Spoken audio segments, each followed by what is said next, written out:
할렐루야. 사랑하는 대강의 가족 여러분, 오늘 하루도 하나님의 말씀과 동행하는 삶이 되길 소망합니다. 오늘 함께 나눌 하나님의 말씀은 사도행전 12장 20절에서 25절 말씀입니다. 헤롯이 두로와 시돈 사람들을 대단히 노여워하니 그들의 지방에 왕국에서 나는 양식을 먹는 까닭에 한 마음으로 그에게 나와 왕의 침소 맡은 신하 블라스도를 설득하여 화목하기를 청한지라.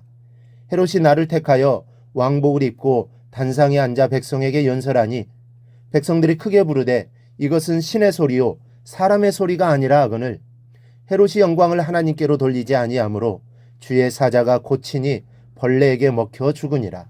하나님의 말씀은 흥왕하여 더하더라. 바나바와 사울이 부조하는 일을 마치고 마가라는 요한을 데리고 예루살렘으로 돌아오니라. 아멘. 오늘 본문에 등장하는 헤롯 아그리파 1세는 한마디로 과격한 성질, 즉 지독한 오만, 만족을 모르는 탐욕의 소유자입니다. 이 과격한 성질은 야고보를 죽이고 베드로를 죽이려 한 사실에서 찾아볼 수 있고, 그리고 오만과 탐욕은 오늘 본문에 그대로 드러나 있습니다. 이 베드로의 탈출 사건 이후 베드로를 지키던 파수꾼들을 신문하고 죽인 헤롯은 유대를 떠나 가이사라로 거처를 옮겼습니다. 그러나 이곳에서 헤롯은 두로와 시돈 사람들과 불화를 겪게 되는데, 이는 부유한 도시였던 두로와 시돈이 헤롯의 지배에 순응하지 않았기 때문입니다.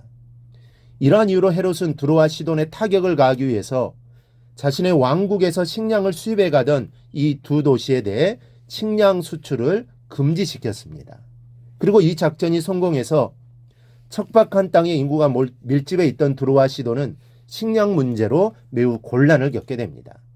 그러자 그 결과 오늘 본문에 기록된 대로 두로와 시돈이 헤롯의 침소를 맡은 신하인 블라스도를 뇌물로 매수해서 헤롯에게 화친을 청해 오게 된 것입니다. 헤롯은 이 제의를 통해서 이익을 챙기고 제의를 받아들입니다. 본문 21절에 헤롯이 나를 택했다라는 것은 바로 이 제의를 받아들여 평화조약을 체결하고 이를 기념해서 축하연을 벌일 날을 잡았다는 말입니다. 그런데 이날 사건이 벌어집니다. 헤롯이 왕복을 입고 나타났는데 요세푸스에 의하면 은으로 화려하게 장식된 옷이었습니다. 그런데 이 옷이 햇빛에 반사되어 그것을 바라보는 백성들의 마음에 경외심을 불러일으킨 것입니다. 본문 22절에서 백성들이 입을 모아 이것은 신의 소리요 사람의 소리가 아니라고 한 것은 바로 이 때문입니다. 이 요세푸스의 이 말을 좀 더 상세히 기록하고 있는데, 그에 의하면 백성들이 외친 말은 이렇습니다. 우리에게 은혜를 내리소서.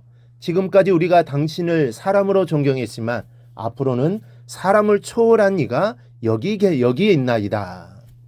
유대인들에 의해서 있어서 사람을 초월한 이는 하나님 외에는 없습니다. 따라서 백성들의 이 말은 헤롯을 하나님으로 알고 하나님으로 섬기겠다는 것입니다. 성경은 이 말을 듣고는 헤롯이 하나님께 영광을 돌리지 않았다고 합니다. 마치 자신이 신이라 된 것인 양 으스대고 거들먹거렸다는 말입니다. 이 모습이 그가 죽이려고 했던 베드로와 얼마나 다릅니까? 베드로는 고넬료가 자신의 발 앞에 엎드려 마치 하나님을 대하듯 할 때 얼른 고넬료를 일으키면서 일어서라, 나도 사람이라고 했습니다. 헤롯은 이 한 번의 오만으로 죽임을 맞습니다. 하나님이 천사를 통해 심판하셨기 때문입니다. 심판을 받아서 벌레에 물려 죽었다고 말씀합니다. 헤롯이 벌레에 물려 죽었다는 것에 대해 여러 가지 견해가 있습니다. 그냥 단순히 이 독충 같은 벌레에 물려 죽었다는 해석이 있고, 이 구더기의 감염으로 보는 사람들도 있는데, 학자들은 구더기의 감염에 의해서 죽은 것으로 봅니다. 몸에 구더기가 먹어 죽었다는 것입니다. 오만한 헤롯의 죽음은 이와 같이 왕에 걸맞는 죽음이 아니었습니다. 왕에게 걸맞은 죽음이라면 불행하게 죽는 죽음이라고 해도 전쟁에 나가 적군에 의해 전사하거나 하다못해 정적의 손에 의해 암살을 당하기라도 해야 되는데, 헤롯은 왕의 처신에 전혀 어울리지 않게 비참하고 그리고 더럽고 수치스럽게 죽었습니다. 하나님의 영광을 가로채면 이렇게 되는 것입니다. 하나님은 헤롯이 야고보를 살해했을 때에도 참으셨습니다.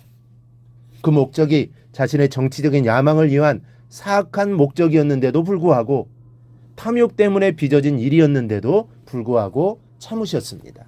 베드로를 죽이려고 했을 때에도 심판하지 않으셨습니다. 그러나 하나님의 자리, 하나님의 영광을 가로챈 것만큼은 그냥 두지 않으십니다. 성령을 해방한 죄와 하나님의 영광을 가로챈 죄는 도저히 용서받을 수 없는 중죄에 해당하기 때문입니다. 사단이 왜 사단이 되었습니까? 사단도 처음에는 천사 중 하나였습니다. 그러나 지극히 높은 곳에 올라 하나님과 비교하다가, 다시 말하면 하나님이 받으실 영광을 가로채려다가 하나님의 심판을 받아 사단이 되었던 것입니다. 또 에스겔 28장 6절 이하에 의하면 두로왕이 교만하여 하나님의 마음 같은 체함으로 하나님이 그를 구덩이에 빠뜨려서 바다 가운데서 살육을 당한 자와 죽음같이 바다 중심에서 죽게 하겠다라고 말씀하셨습니다. 여러분, 교만은 정말 무서운 것입니다. 하나님이 가장 싫어하시는 것입니다. 그런데 교만도 무섭지만 교만보다 더 무서운 것이 있습니다. 그것은 교만이 지나쳐서 이렇게 하나님의 영광을 가로채고 하나님의 자리를 넘보게 되는 것입니다. 그러면 하나님의 즉각적인 진노가 임한다는 사실을 기억하시기 바랍니다. 그리고 사람들의 칭송을 주의해야 합니다. 사람들이 자신을 높여줄 때 바로 그때 교만이 싹트게 되고 하나님께 돌려야 할 영광을 자신에게 돌리게 되는 것입니다. 그러면 하나님의 진노가 임합니다. 우리 모두 이 사실을 기억하고 절대로 교만하지 않기를 바랍니다. 그리고 혹시 교만이 싹트더라도 절대로 하나님께 돌려야 할 영광을 나에게 돌리지 않기를 바랍니다. 늘 겸손하여 하나님께만 영광을 돌리는 삶을 살아가기를 바랍니다. 그래야 하나님의 기쁨이 되고 성도다운 모습으로 늘 살아가는 우리 성도들이 다 되기를 주님의 이름으로 축원합니다.